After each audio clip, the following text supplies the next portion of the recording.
Well, welcome, Jackie, to the Moms of Tweens and Teens podcast. I'm honored that you're on the show. Thanks for coming on. Thank you. I really appreciate this. Yeah, well, I so appreciate you being on here because you have a powerful message that parents need to hear. And I want you to tell our listeners about you, a little bit of your story, and what led you to doing what you're doing. Well, thank you. What I'm doing is a two-step in my world. I am both the director and creator of Conscious Transformational Coaching, and I am the director of the Teen Suicide Prevention Society, which is a nonprofit that we formed with my daughters. I'd never intended to talk about suicide, never intended to go into this space, certainly actively looked the other way on the topic until my middle daughter, at the age of 37, broke the silence on her multiple suicide attempts as a teenager that I had lived through, but we hadn't talked about. As a matter of fact, outside of getting professional help, she hadn't really talked about it with anyone until August the 3rd, 2019. That summer day was already hot by the time I went and met her in the conference room with the other speakers. I had trained 12 speakers to deliver 7-minute messages that matter. And everything worked that day. You know, the videographer was set, the slides worked, everything. And the audience came in and took their seats. Stephanie, my daughter, she was getting into that nervous, excited state you get into right before you give a talk. Mm-hmm. She looked amazing. You know, dark blouse, her hair, her flowery skirt, and her hair was pulled back in combs. I am super proud of my daughter. Cheryl, she was first up on the speakers roster. So the lights dimmed, and I invited everyone to welcome her to the front of the room. Everyone help me welcome Stephanie Ashton. Oh, yeah. She walked confidently up to the front of the room, shook my hand, and started her 7-minute talk with a startling statistic. Always good. If you're giving a short talk, you got to grab their attention. Her statistic, 3,000 teenagers will attempt to take their own lives today, just in the US. 3,000. 3,000. Oh. In the back of the room, I was absolutely stunned. First, because I had no idea the number was that high. And second, because I had no idea suicide was her topic. Wow. Her next words, when I was 14, after a bad day of shopping, I stood in my bathroom, and the pain of not fitting into any clothes was just more proof that I didn't fit in anywhere. And that pain was more than I could bear. So I took a razor and cut into my left arm, trying to end the pain and my life. In the back of the room, I felt myself go pale. I mean, I could feel the blood run out of my face. Have you ever been hijacked by a bad memory, Cheryl? Yes, I have. But I mean, I'm imagining what you must have felt standing at the back of the room and hearing her say that. What was that like for you? Only my 30-odd years as a stress management consultant kept me from crawling into a corner and just bawling my eyes out. Oh, I bet. She kept talking. She talked about how we didn't talk about it and how it wasn't her only attempt. And how she still struggles with suicidal thoughts.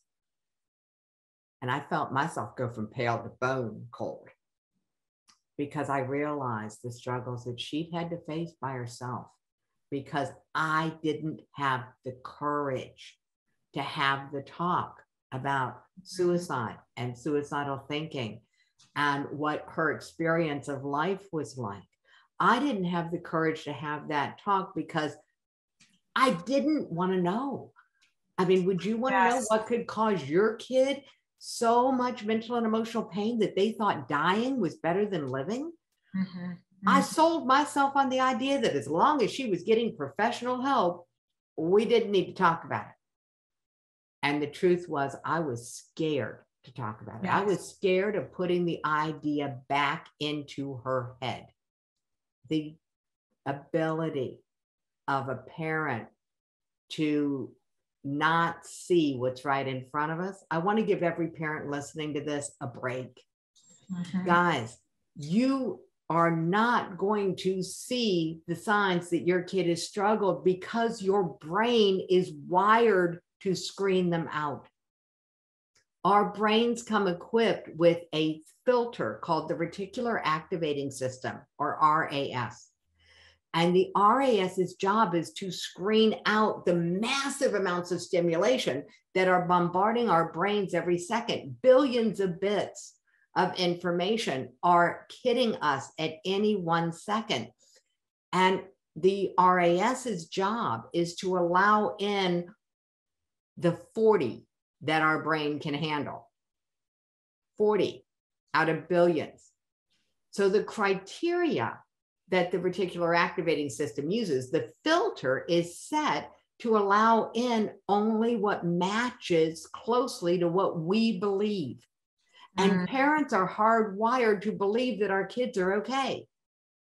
We believe our kids are doing well. My kid's just fine. We have to, otherwise we would not be able to focus and finish anything. So this is how the brain is designed. And it's why at the Teen Suicide Prevention Society, which is what happened after my daughter's speaking, we decided we had to do something.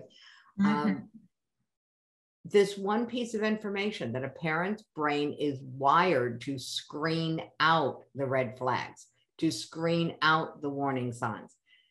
That when I went to the Center for Disease Control website and found their warning signs of suicide, I realized that our system was broken and backwards for 2 reasons. The first reason is that no parent goes to that website and looks for the warning signs of suicide until after their kid is known to be at risk or has survived an attempt. And the other reason it's broken and backwards is because of what I just said about the brain screening it out. Yes. Even if we know what they are, we will not see them in our own children because our brain is wired to prevent it. So the whole system of what's called suicide prevention, I think, is broken because it's not preventing suicidal thinking from getting stuck in someone's head. It is set to prevent someone from making an attempt or a second attempt after they are known to be struggling. Prevention would be, let's truly prevent the problem. What if parents don't need to be looking for signs, which we believe is waiting for trouble? We think if you're waiting for signs that your child is at risk, you really are looking for trouble because you can't tell by looking. Wow, that's sobering. I just want to understand. So, are you saying that chances are that our kids are going to? We can't just assume they're not going to have these suicidal thoughts. I will guarantee you they are going to have suicidal thoughts. Sigmund Freud, the father of psychoanalysis, said suicidal thinking is normal. It's part of our natural problem-solving worst-case scenario mechanism. The problem is not a suicidal thought. The problem is when it gets stuck in our head. Okay. So the problem is when it gets stuck. And you get in that loop of negative thinking and don't know how to get yourself out. Exactly. And that's the piece that we're not teaching our kids. We're not teaching them how to be emotionally resilient, how to break a cycle of negative thinking. When we first identified this as the crux of the problem, I created an intervention tool called the Why Not Workbook.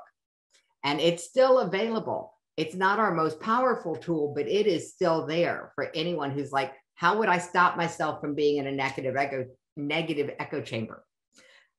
By the way, you get into a negative echo chamber when you have a thought like, I don't want to live this way anymore. Mm-hmm. Mm-hmm. And it's particularly problematic in teens with the negative echo chamber. And I'll explain in just a second. Adults struggle with it too, though, because as soon as you recognize that you're having a repeated thought around dying, around taking your own life, you make a choice. You're either going to tell someone or not tell someone. And the vast majority of people opt for not talking about it. Yeah. And their reasons for not talking about it start with love for their loved ones. They don't want anyone to worry about them. My daughter said it this way. Stephanie said, I didn't want to be a burden. Wow. And she thought if she shared her struggles, she would be a burden. So our kids are trying to protect us. They are so good at masking depression. They are so good at masking any kind of emotional distress that we have to assume that their brain is functioning perfectly, that they are having the natural and normal thoughts about suicide, and I'm out of here because this is a tough day. That's a natural, normal thought. And that the best defense for a parent is an offense. It's breaking the silence first on the topic of suicide. So our most powerful tool is what we call the talk that saves lives. Yes. Yes. And it's a guide for parents. It's a fully scripted from everything from what do you say to invite your kid to have the talk with you? And it's an invitation, not a, we need to talk. Yeah. It's not the talk that kids roll their eyes and check out. This is something totally new, totally different, neuroscience based that actually flips the brain from negative to positive without them knowing what you're doing. And Wow. It does it from the invitation. Hey, Cheryl, instead of talking about it, would you be willing to role play it with me? And then the parents will get to see how easy this is. Yes, I'd love to role play with you. Cool. All right. Here's the invitation. Hey, Cheryl, I'm part of the mission to make teen suicide a thing of the past. They gave me a guide. I need to practice. Would you have a few minutes to help me practice my guide? So I get to be a teenager, right? Mm-hmm. Oh, okay. Sure, Mom. Thanks. It's only 4 questions. Ready? Okay, ready. Question 1. Have you heard about the rise in teen suicides? Yeah.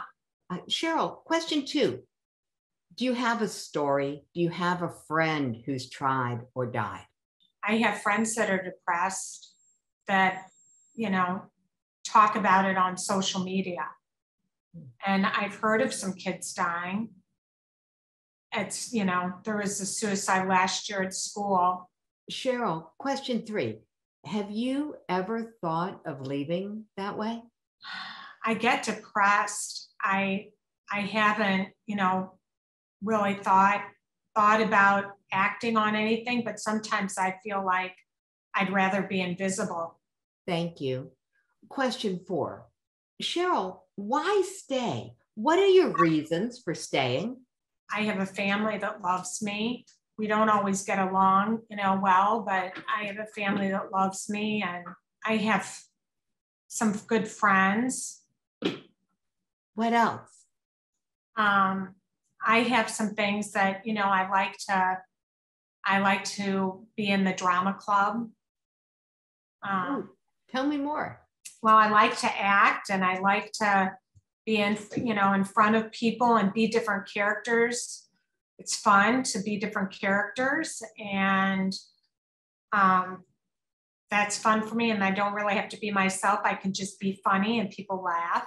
What's so good in your life that you want more of it? I want to, I think about what I want to do in the future. And I guess I want more laughter, and I like exploring new things. So that's something that I would want to do. Thank you, Cheryl. I appreciate you being willing to help me with the guide. And as a parent, now you can just ask them more questions about what's so good in their life or what else they might have as a reason for staying. It is only on question 4 that we probe. Yeah. Here's what just happened in your brain. And anybody watching this recording, the minute that you went into question 4, all of the energy that was in the neural network around suicide got stolen from that part of the brain and redirected into a new neural pathway that's like a file folder in the brain. And the label on that file folder is reasons for staying. And the more that you gave yourself a chance to explore your reasons for staying, that's like taking that one neural strand and wrapping another one around it and wrapping another one around it. And the more that someone does this, the faster this neural network is bigger than the original one. Wow. So what happens then, you have a thought about leaving and it bumps up against your reasons for staying and it doesn't get through the filter. So it doesn't get stuck. And that is the hope piece that you're talking about, it, helping them to think what is good and get out of that loop. It breaks the cycle right there because it literally breaks the pattern of thought around suicide and flips that energy into something positive. And your brain on positive is way more creative, 31% more productive than your brain on negative, neutral, or stressed. You know what's so fascinating about this is the woman that works with me. She's like my business partner. She had something that happened with her son that was neurological, and he got stuck in a loop. It wasn't depression as much as it was like he had a sickness, and it affected his body where he could not. One of his legs didn't work, and it was a real thing, like it was in his blood. But it came back like 9 months later. But it's a real thing that they have discovered. And he was at Children's Memorial. And she talks about, so she would be fine. They would both be fine with me sharing it. But what they said is his leg was not paralyzed anymore. It was just, he was stuck in a negative loop. And they used to think like when that would happen, that it was just people were kind of crazy. It made no sense, but now they're realizing the brain was stuck in that negative loop. But here's the thing, they told her not to talk about the negative loop because the negative loop keeps them stuck. Right. And you're giving more attention to it. And so the reason that we created the talk the way that we did is because when you break the silence on suicide with their permission, nobody gets hijacked into this talk. They have to agree to the invitation. And so they've agreed to talk about it. You've already activated the part of their brain that's on positive. How'd you do that? By asking them to help you. When we know we can help someone, that turns on a pleasure center in the brain. You ask a 3-year-old to help you with something. Oh, goody, I get to help. Yeah. Teenagers are having the same thing in their brain. They just don't jump up and down where we can see it. You've already turned on that pleasure center around this topic, which created cognitive dissonance in their brain. And when you take them through this, now you've got more dissonance because I'm helping. This is supposed to feel good. This feels really crappy. So you've got more cognitive dissonance happening in the brain. And then when you ask question 4, you reconcile that I'm helping, this feels good. What are my reasons for staying? That feels good. Now I no longer have dissonance. And this is a very powerful experience in the brain. And by the way, because of a little thing called mirror neurons, every single time you have this talk with someone you care about, you're actually having the talk with yourself at the same time. Your brain is building out that folder labeled reasons for staying, because your brain is going, oh, that's a cool reason. I hadn't thought of that. I've got a different one. Yeah. Or that sounds like mine. Yeah. Because of that subconscious conversation happening, you're building out your own filter that will protect you. I call it building a buffer between you and an edge that you may not have even known you were near. Wow. So what do you think we're doing today with our kids that I never want to blame parents, but what are some of the things that we're doing that is reinforcing that negativity that kids are having, where they're going down more of that, they're getting stuck in their thoughts? I mean, I have kind of a thought about what that is, but I would love to hear what yours is. I have a friend who teaches emotional intelligence, and they do it with card games that you can play with kids as young as 3. They call what parents do out of love, and because this is what our parents did, and this is what our bosses do, and this is what the school system does, and it has a name in the emotional intelligence community. It's called corrective complex.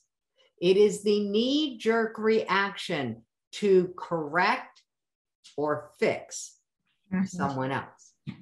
With our kids, we believe it's our job. The problem is we were not taught to do it in a way that doesn't cause damage. And the damage it causes is not to our kid. It's to our relationship with our kid. And so the knee-jerk reaction, the way we were taught to parent, where here, let me help you because that's not right, that we start when they're really little, actually sets them up to not share with us when they're bigger. Yeah.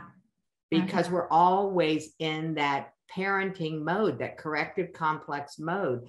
And it's not our fault, it's the way we were trained. We can learn how not to go there. We can learn how to have a pause button on that knee-jerk reaction. It takes a little bit of training. Thank God for the connections that I have and the people who've been willing to be really patient with me, understanding how the brain really works. There are some fast tracks that help. You can train your brain to see the positive. You can take advantage of something that I was introduced to by the happiness professor from Harvard, a man named Sean Aker. And he calls it the Tetris effect. And if you've ever played the game Tetris, this is where blocks in different shapes slide down a wall and you fit them into slots. What he found was that people who play it a lot, when they go out into the world, they start seeing these block shapes in buildings and in cars and, in people's pocketbooks, oh, that looks like that kind of shape of block, because their brain has been trained to pay attention. We can train our brains to pay attention to what is positive. We can train our brains to pay attention to what's so good in our lives that we want more of it. And we can train our brains to pay attention to something really key, which is, what are our successes? What are the opportunities we've created, the challenges we've overcome, the obstacles that we've made it through?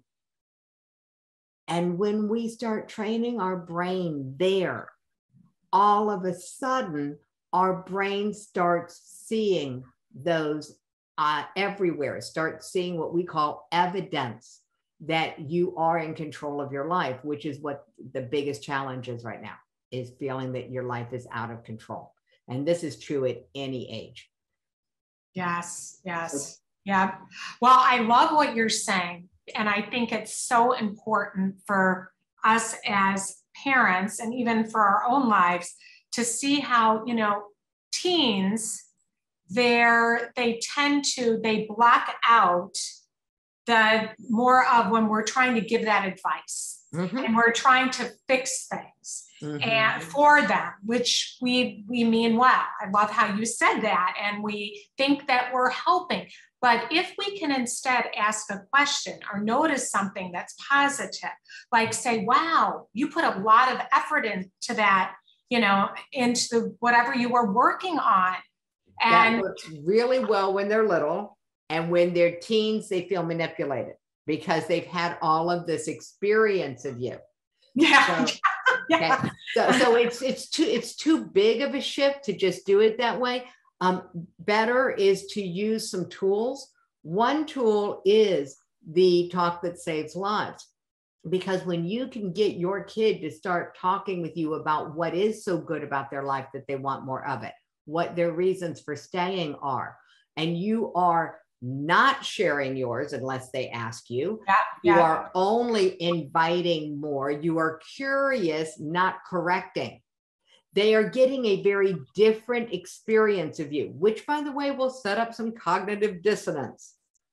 And so you may want to have a plan for how you can share other positive moments with them. Yes, yes. Different ways that you could put in the conversation. Well, I was just thinking sometimes we don't even listen to what they're problem solving, you know, what they're even thinking.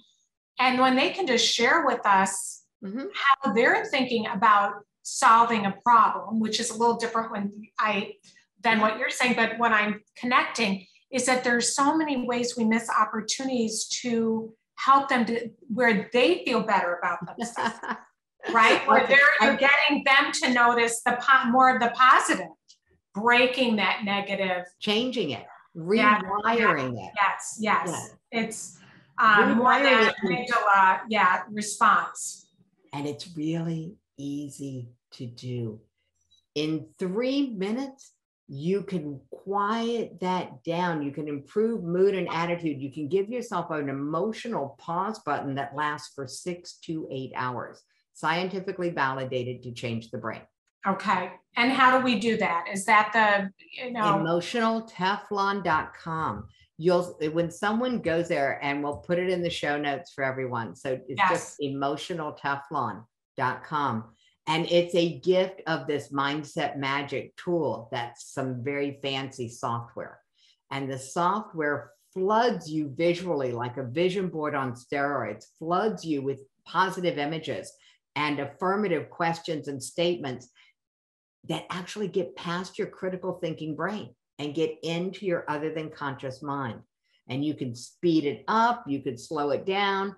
It doesn't matter. Watching it for 3 minutes has been scientifically validated to improve mood and attitude for 6 to 8 hours. Oh, and by the way, in case you're wondering what's been going on with the suicide rate since 2019, according to the Center for Disease Control, 25% of American young adults are struggling with suicidal thoughts. That's 1 out of every 4. And that statistic is from almost 2 years ago. It hasn't gotten better. Wow. What can we do about it is what is so exciting. We can take control of what's happening behind our eyes and between our ears. We can grab a hold of our positivity. We can pull optimism back into our lives. And by doing it for ourselves, we infect our kids with it, because emotional intelligence is not taught, it's caught. Our kids catch it from us. So the best gift you can give for your kids is to take care of your own mindset first, like putting your own oxygen mask on first. And that's why this tool is for adults. The Positivity Club that's now launched is an adult playground. Why? Because if I can get your brain on positive, you will naturally calm down that corrective complex. You will naturally be more curious, more patient with your teens. And here's why you want to be really patient with your teens. Teens don't have a pause button. The prefrontal cortex is not fully developed. It's physically there by the age of 12 and not fully functional until the age of 24, if you're lucky. Yeah.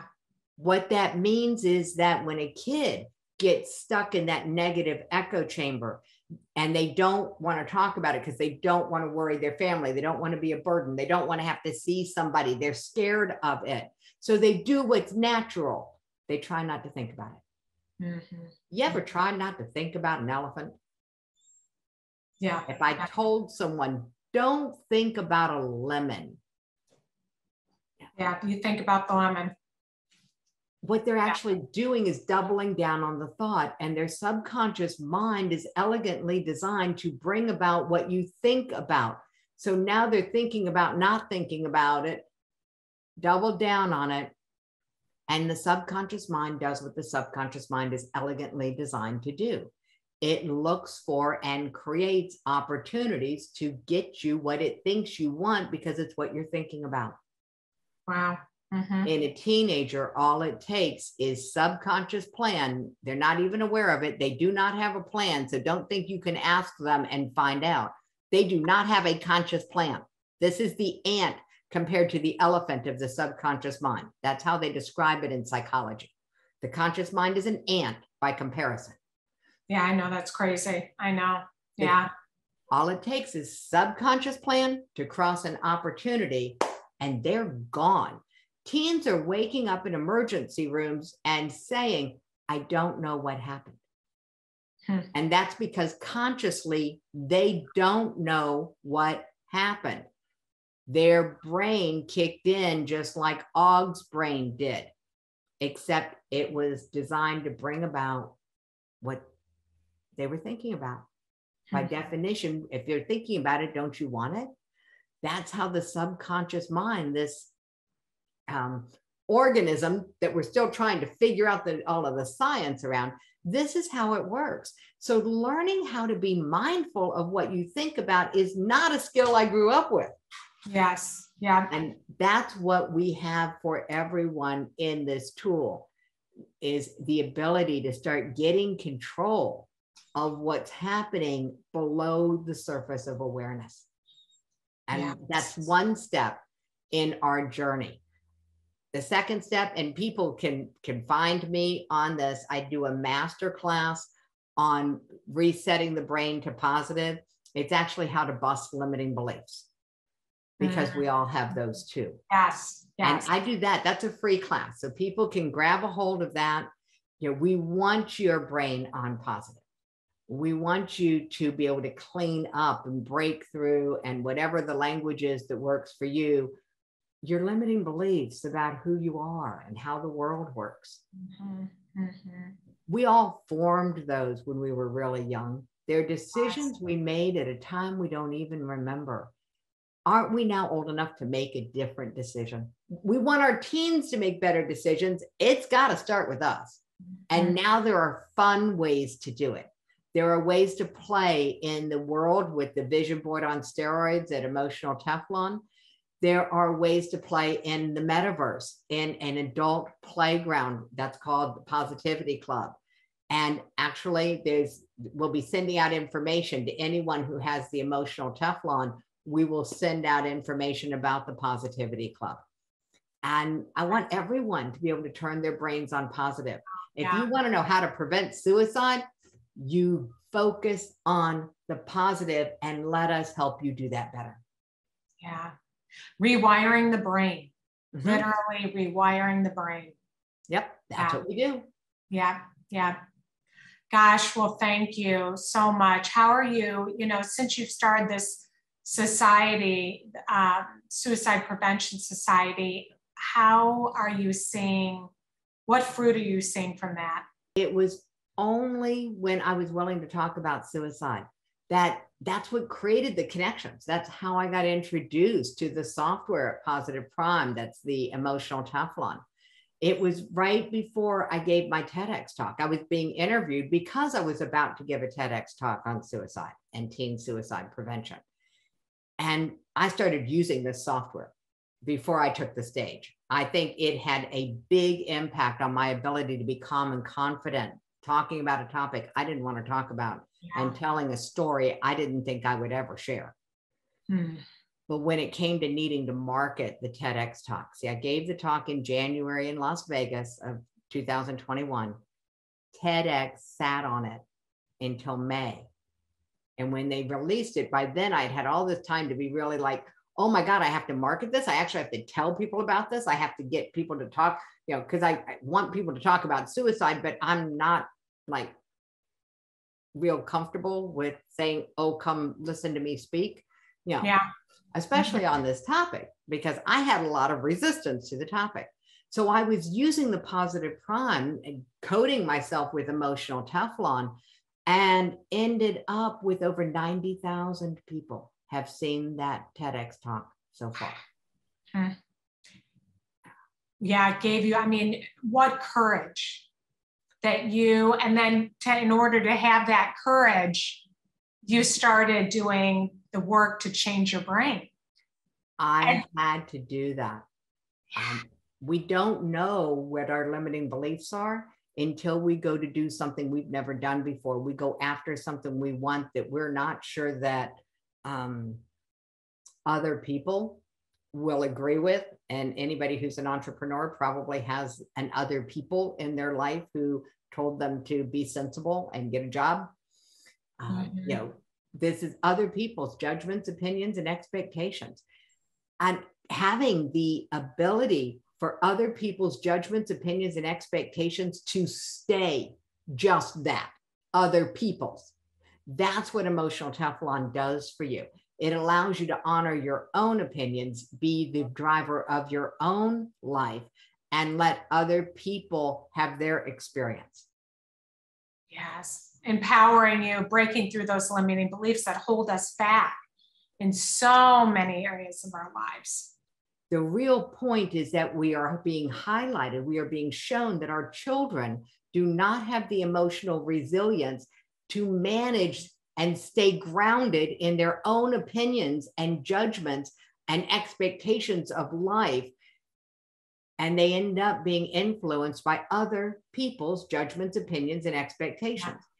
Now, you can treat the symptom, which is limit their social media contact, talk about how bad social media is, demonize, be part of that demonization of social media, which, by the way, if you remember being a teenager, might just make you want it more. Yeah, just saying. It's like trying to take a cell phone away from a 2-year-old. Yeah. The better way, in my opinion, is help your teen build that sense of self, a positive self-regard. And the easiest way to do that is to get yourself out of corrective complex so that you're not part of the problem of criticizing and giving them your judgments, opinions, and expectations, but rather you can be peaceful and calm and be curious about theirs, about their judgments of things. What do they think about something? What are their opinions about what's happening in your home, in your world? What are their expectations of life?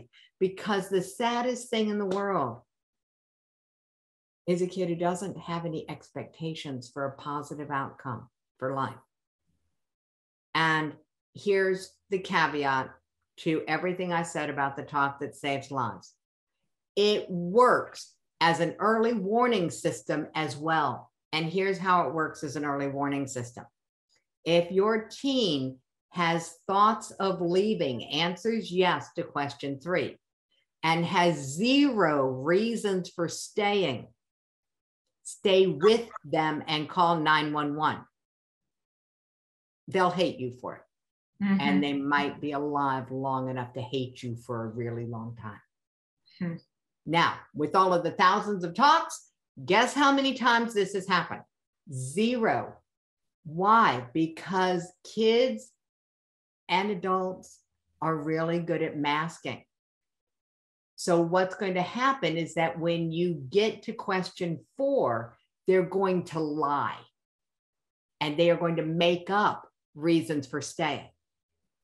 And their brain is building out the exact same new neural pathway and file folder labeled reasons for staying, because the brain believes what the mouth expresses. So when they make up reasons for staying, they are actually suicide proofing their brain. They're building out that filter for themselves. They're breaking the pattern of that negative echo chamber that you don't even know they've got, because they're really good at masking it. And so having the talk will break that, even if it's there. It's pure prevention that also intervenes. And it does it in a way that they will accept, because they don't know it's happening.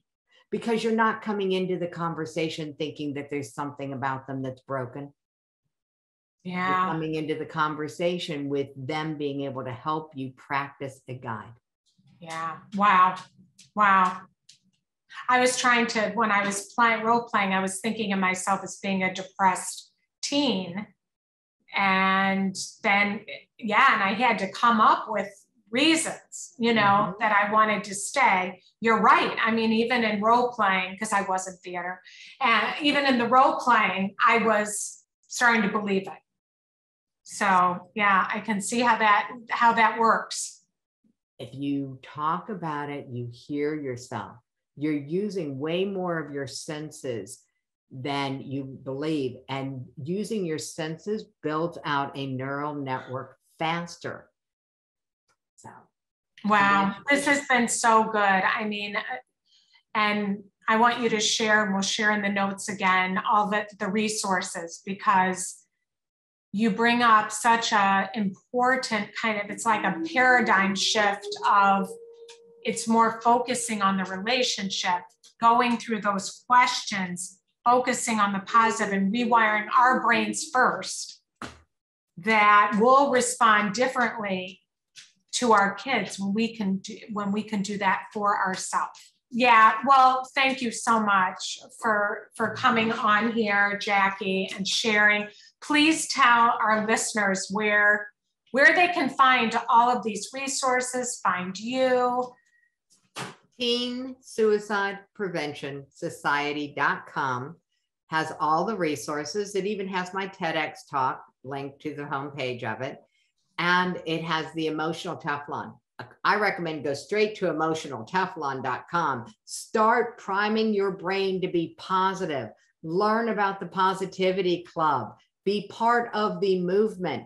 And then get the script, because the guide for the talk that saves lives and a full video training on it are available for free on the Teen Suicide Prevention Society website. There's a membership subscription. You can become a member of the society, get discounts and freebies on a bunch of the mindset trainings. Why? We want your brain on positive. I'm delighted to be part of your story now, and you are part of mine, part of the journey. And thank you to everyone who's listening, because what I know is that your brain got flipped today just by listening to us role play the talk that saves lives. So now your mirror neurons are fired up on what are your reasons for staying. And if you go to the Teen Suicide Prevention website, you'll see there's a button labeled Reasons for Staying. We'd love to know what your reasons for staying are. We're writing a book titled Reasons for Staying, so that we can share what's so good about life that we want more of it. So thank you so much for helping us all to do that, to give that gift to our kids.